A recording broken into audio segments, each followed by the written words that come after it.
अस्सलाम वालेकुम। कैसे हैं आप सब? खुश हैं, मज़े में? अल्हम्दुलिल्लाह आपकी दुआओं से हम सब भी ठीक हैं। तो आज का व्लॉग फुल डे रूटीन पे है, लेकिन इसमें कुछ काम जो है मैंने स्किप कर दिया है क्योंकि वीडियो बहुत ज़्यादा लंबी हो जाती है। तो सबसे पहले स्टार्ट करते हैं जी सुबह के नाश्ते से। और यहाँ पे मैं बना रही थी नाश्ता, और नाश्ते में आज मैं बना रही थी मूली के पराठे।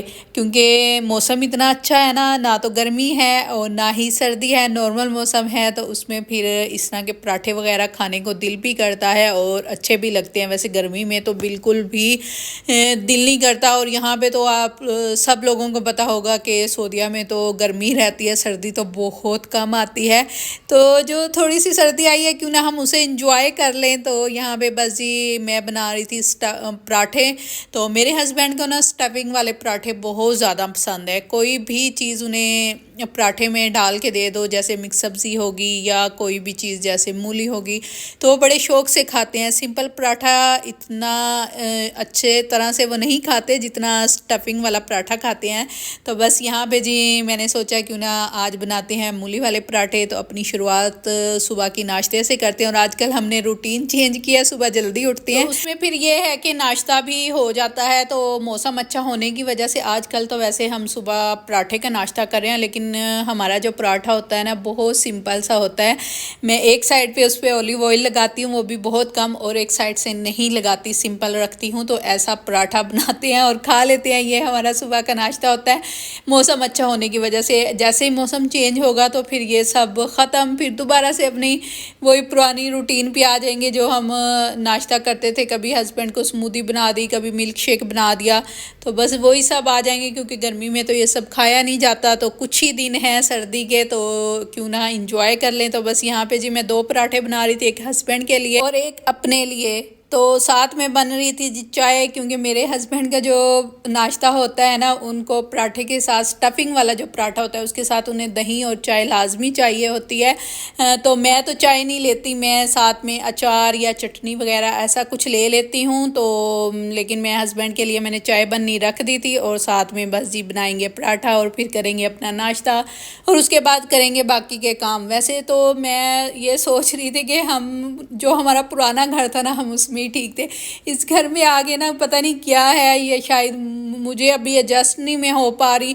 सारा दिन काम ही नहीं ख़त्म होते, या टाइम इतना कम है ना दिन का कि मुझे समझ ही नहीं आती है। सुबह जल्दी भी उठते हैं, फिर भी सारा दिन अब ये कर लो वो कर लो, इस तरह सारा टाइम गुजर जाता है। काम है कि ख़त्म ही नहीं होते। शायद मैं हस्बैंड को बोल रही थी कि यार वही घर ठीक था, इस घर में आगे तो काम ख़त्म नहीं होते।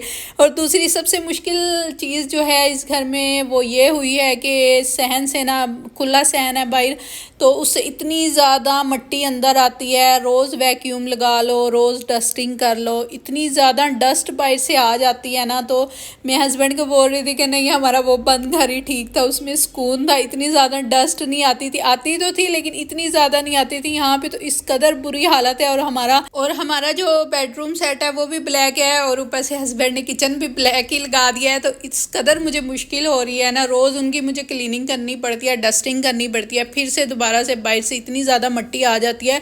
यकीन करेंगे धूप के टाइम में थोड़ा सा दरवाज़ा खोलती हूँ बाहर का, तो उसके बाद मैं बंद कर देती हूँ, इसी वजह से कि अंदर घर में डस्ट वगैरह ना आए। लेकिन फिर भी पता नहीं कहाँ से आ जाती है। तो सारा दिन बस इसी में गुजर जाता है, और वैक्यूम लगाने में इतना टाइम लग जाता है ना। लेकिन खैर है, घर है तो करना तो है। और रूटीन के साथ साथ आहिस्ता आहिस्ता मैं एडजस्ट हो जाऊंगी। मुझे ये है कि उस घर में और इस घर में थोड़ा चेंज है, तो थोड़ा मुश्किल लग रहा है। आहिस्ता आहिस्ता एडजस्ट हो जाएंगे और अपनी रूटीन पे आ जाएंगे, फिर मुश्किल नहीं होगी। लेकिन ये है कि अब टाइम भी बहुत कम है दिन का। आहिस्ता आहिस्ता जैसे ही मौसम चेंज होगा तो दिन का टाइम भी बहुत ज़्यादा बढ़ जाएगा, तो फिर इतनी मुश्किल नहीं होगी। तो बस यहाँ पे जी हमने नाश्ता वगैरह कर लिया और अब करेंगे जी बाकी के काम। तो बस किचन की मैंने क्लीनिंग वगैरह कर ली थी, चीज़ें वगैरह समेट दी थी, कैबिनेट वगैरह भी क्लीन कर दिए थे। अब जो बर्तन वॉश करने वाले हैं सबसे पहले उन्हें वॉश करते हैं। अच्छा, जो इससे पहले कि मेरी जो वीडियो थी ना उस पे मुझे कमेंट्स आए हुए थे कि इतने ज़्यादा बर्तन क्या पूरे हफ्ते के बर्तन धोती हो। तो नहीं भाई, वो पूरे वीक के बर्तन नहीं होते, वो हमारे एक टाइम के बर्तन होते हैं। मुझे खुद समझ नहीं आती हमारे इतने बर्तन कैसे होते हैं। मेरे हस्बैंड भी मुझे ये बात बोलती हैं कि इतने बर्तन किस तरह जमा कर लेती हो, मुझे खुद समझ नहीं आती। हालांकि मैं कुकिंग करते हुए साथ के साथ बर्तन जो है वॉश करके उन्हें समेटती रहती हूँ, लेकिन फिर भी समझ नहीं आती है कि एंड पे इतने ज़्यादा बर्तन कहाँ से आ जाते हैं। तो खैर खुद ही धोने हैं, जितने भी हों धोने तो है ना।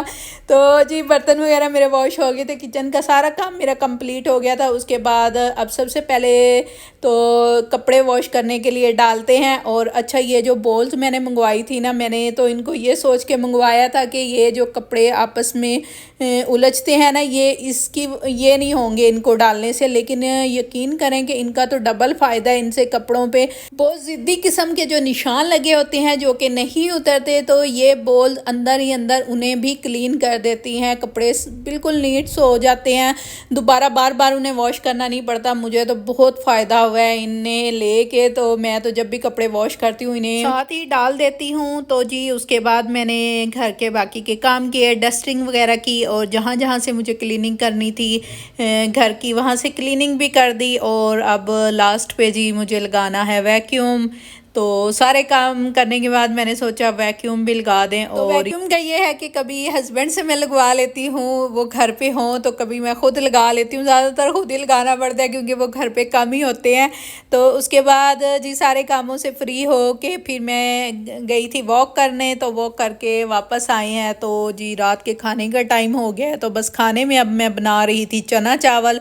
तो यहाँ पे बनाएंगे जी खाना, उसके बाद खाना खाएंगे, फिर देखते हैं क्या करना है। क्योंकि टाइम जो है ऐसे गुजर रहा है, एक दिन क्या अब तो साल ऐसे गुजर जाते हैं कि साल गुजरने का भी पता नहीं चलता। और चलें जी, यहाँ पे बस हमारा खाना रेडी हो गया था। सिंपल सादा से मैंने चनों वाले राइस बनाए थे, तो खाना खा लिया था। उसके बाद हम लोग आ गए थे बाहर, क्योंकि सुबह और शाम का जो टाइम है ना वो तो बहुत ज़्यादा अच्छा होता है। बहुत ठंडी हवाएं चल रही होती हैं, तो सुकून मिलता है बाहर बैठ के। तो हम लोग आ गए थे यहाँ पे, और साथ में मैं घर से बना के ले आई थी चाय।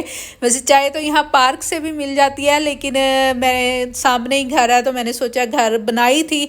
हस्बैंड ने मुझे चाय का बोला था, मैंने बनाई थी, तो मैंने उन्हें बोला कि चलें बाहर मौसम अच्छा है तो बाहर बैठ के पी लेते हैं। तो बस हम यहाँ पे आए थे, अब यहाँ पे चाय पियेंगे, थोड़ी देर यहाँ पे बैठेंगे, बातें वगैरह करेंगे, फिर घर चले जाएंगे। और घर जाके कुछ हस्बैंड सब्ज़ी वगैरह लेके आए थे, उसे समेटना है, और जो कट करने वाली है उसे कट करके क्लीन वगैरह करके उसे भी रखना है। तो बस यहाँ पे ये सामने ही हमारा घर है और ये पार्क है, तो इसलिए घर से चाय बना के ले आए थे। और यहाँ पे पार्क में बैठ के हमने चाय पी और थोड़ा सा टाइम एंजॉय किया। और यहाँ पे ये बच्चों की ना आपस में अच्छी खासी लड़ाई चल रही थी। एक साइड पे पठान बच्चे थे पेशावर से, और एक साइड पे मिस्र के बच्चे थे। तो उनकी आपस में एक दूसरे के ऊपर मट्टी फेंक रहे थे, उनकी लड़ाई हो रही थी। तो यहाँ पे ये जो पठान बच्चे हैं इतने क्यूट हैं, इतने खूबसूरत हैं। तो एंड पे जी ये बच्चे हमारे पास आके बैठे, तो मैंने इनसे पूछा कि आप लोग क्यों एक दूसरे के ऊपर मट्टी फेंक रहे हो। तो उसने बताया कि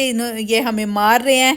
तो चलें जी, ये थी मेरी वीडियो। उम्मीद है पसंद आई होगी। अगर पसंद आई है तो इसको लाइक शेयर और सब्सक्राइब कर दीजिएगा। अपना बहुत सारा ख्याल रखिएगा, दुआओं में हमें ज़रूर याद रखिएगा। अल्लाह हाफिज़।